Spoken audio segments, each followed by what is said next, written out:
একটি ছোট্ট গ্রামে ছিল অর্ণব নামে এক ছেলে। সে পড়াশোনায় তেমন ভালো ছিল না।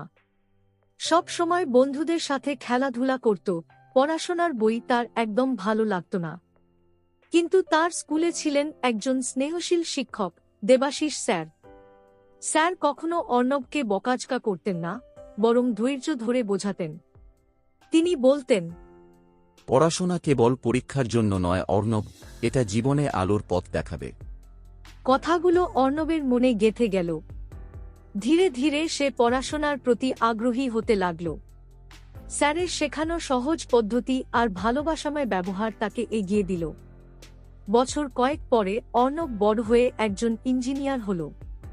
শিক্ষক দিবসে সে ফুলের তোড়া নিয়ে স্যারের কাছে ছুটে গেল। চোখ ভিজে উঠল তার। স্যার, আজ আমি যা হয়েছি সব আপনার জন্য। স্যার মৃদু হেসে বললেন, না অর্ণব, তুমি নিজেই চেষ্টা করেছ, আমি শুধু তোমার হাতটা ধরেছিলাম।